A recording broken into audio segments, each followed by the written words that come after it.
Well, hello there. Thank you so much for joining us. This is News Channel Nebraska. My name's Eric McKay. Let's take a look at our top headlines today. Beginning in central Nebraska, where fire crews continue to make progress on 3 different grass fires in Custer County. The East Table Road fire initially ignited Tuesday night. It's burned some 475 acres in the canyon areas 3 miles northeast of Myrna. It was about 30% contained as of Wednesday evening.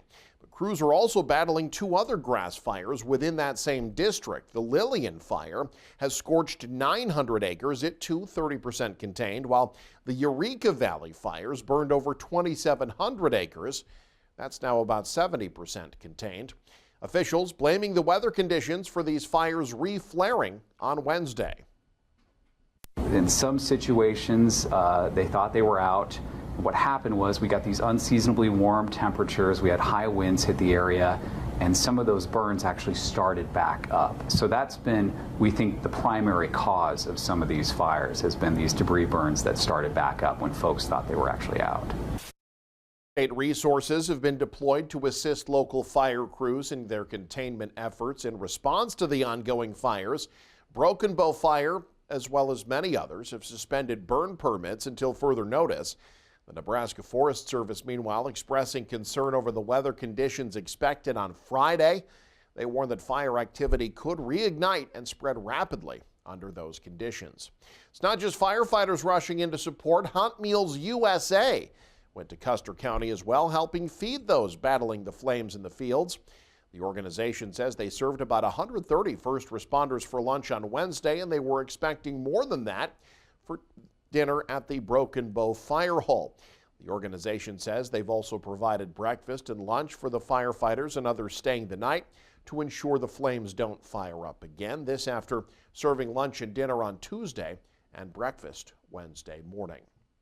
The warm weather has made for pleasant days in Nebraska, but it's also creating another weather hazard in northeast Nebraska. The National Weather Service has issued a flood warning Thursday along the Loup River in Butler and Platte counties. Platte County emergency managers reported an ice jam near Columbus Thursday morning, creating some flooding issues along Highway 30. Forecasters say folks that live along the river in the Columbus area will likely experience some type of flooding. Experts urge drivers to avoid going through any standing water on flooded roads. Maintain, nourish, and support your health by visiting our Good Health, Good Life shopping tab. You'll find select multivitamins, probiotics, and more designed for you. Make the Good Life even better and promote your health in 2025. In other news, the spouse of a woman killed in an October 2023 explosion at Hornady Manufacturing is suing for wrongful death. Michaela Alvarez filed suit last November on behalf of Adriana Alvarez, who was killed when primer exploded during the mixing process. The lawsuit claims standard operating procedure was flawed and exposed Alvarez to a lethal explosion hazard. The Alvarez lawsuit also quotes an OSHA investigation done after the explosion, which said that Hornady was, quote, failing to protect employees from explosion hazards, end quote. The state fire marshal's office at the time determined the explosion to be an accident. The lawsuit seeking over $50,000 in damages. A hearing on the case is set for Hall County District Court on Thursday. UNO's decision to eliminate its diversity program drawing a sharp rebuke from a Nebraska lawmaker on Wednesday.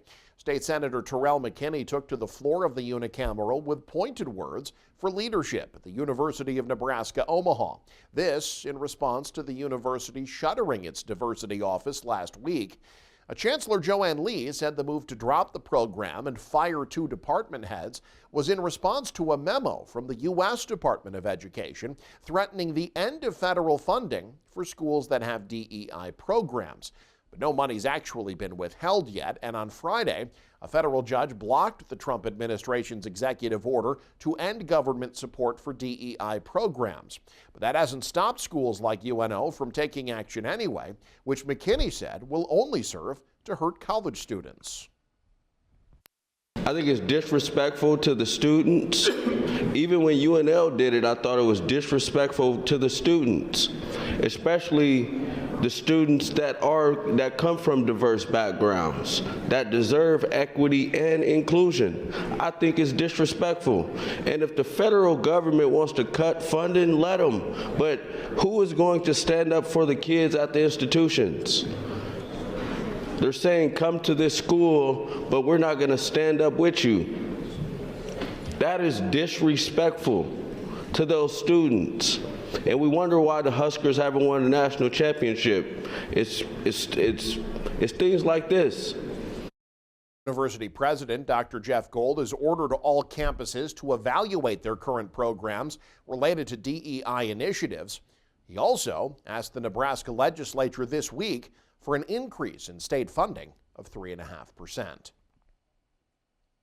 A new reports out today are providing hard data about the state of the U.S. economy and how it's impacting Americans. That includes updates on the GDP, mortgage rates, pending home sales, and jobless claims at their highest point in 3 months.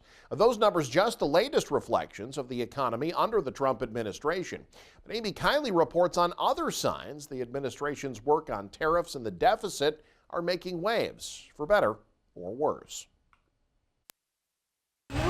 Americans are starting to see a new economic reality under President Donald Trump. Take tariffs, for instance, with Trump confirming yesterday he still plans to impose 25% duties on Mexican and Canadian imports. Tariffs on Chinese goods are in place now, and Trump says reciprocal ones are in the works. It is a drive to bring back manufacturing, to protect our great jobs here. Economists say tariffs support domestic producers by making U.S. businesses pay extra for imports. In light of new ones, Apple and Eli Lilly say they're investing billions of dollars in U.S. manufacturing.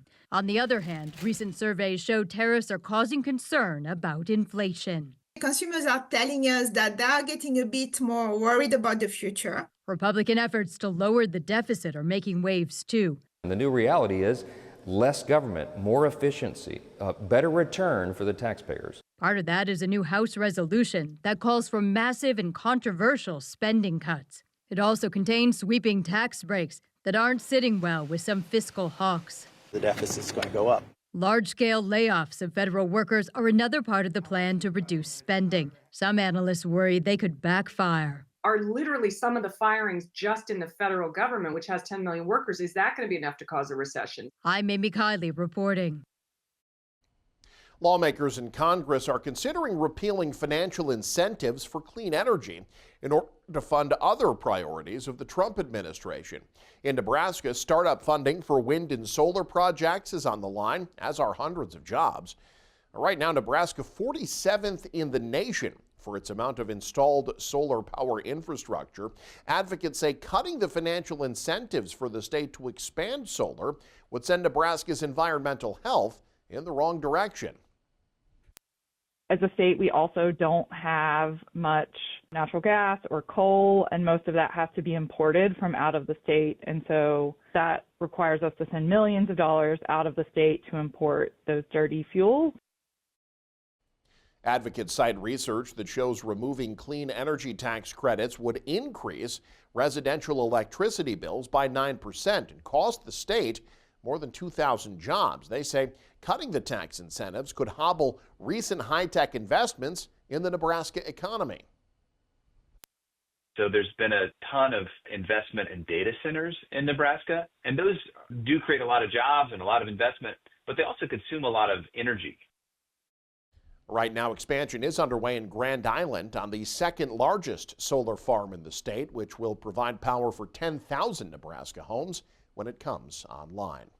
And nearly 5 months after a car crash triggered a devastating gas explosion at St. Patrick's Church Parish Center in O'Neill, the community is showing remarkable resilience. Hanky Hazelton provides this update on the ongoing efforts to rebuild and recover. That explosion damaged not only the Catholic parish here, but all of our utility infrastructure behind me, as well as this east side of our facility here, which includes the pharmacy, the lab, imaging, and the emergency departments for the hospital. And so we had to close the facility down, With ceiling tiles torn, glass shattered, and so many uncertainties, the initial outlook to reopen was expected to take 3 to 6 months. Fortunately, the hospital was able to open in 25 days. We had 2 different groups come in and do structural engineering assessments on the facility to make sure that it was structurally sound. And then all of the medical equipment had to be evaluated by our biomedical experts or the manufacturers to ensure that it was safe for caring for patients. And so we had to do several weeks of really in-depth analysis to make sure that we were able to bring patients back into the facility in a safe manner. With the hospital in disarray, many questions of healthcare arose from the community, like where does one go in an emergency? Avera Board President Shane said it was very impressive how well the hospital responded and gave the public answers quickly. If there was an emergency, we could go 18 miles to the west to West Holt Memorial Hospital. They could service those needs, until our ER reopened. Those who were expecting felt like they were well taken care of. Their doctor was with them right away, talked with them about where are you comfortable, delivering, and made connections for them. Another crucial part of the hospital impacted the most was the dialysis unit. Luckily, they found an alternative in Wagner, South Dakota. That would not have been possible without the help of our Avera transportation as well. They transported these patients to dialysis 3 days a week in another state. And then, they're also here to help continue to get our children to school that utilize that service routinely, or other people, community members that still needed to get here to our location to receive the care that they could on an outpatient basis while we were waiting for everything else to come up. With a small town like O'Neill devastated, the community rolled up its sleeves and didn't give up. And because of it, their hard work did not go unnoticed. Despite the hardship of what we went through this year, we were recently named as one of the top 100 critical access hospitals in America. So to be recognized as a top 100 out of almost 1,400 critical access hospitals in the country, that was really meaningful to us. In O'Neill, Hanky Hazelton, News Channel, Nebraska. And you can stay up to date with the very latest by following us online. Head to newschannelnebraska.com and click on the News tab there. You can also follow us on X, like us on Facebook and Instagram as well. Thanks for joining us. Have a great day. You're watching News Channel Nebraska.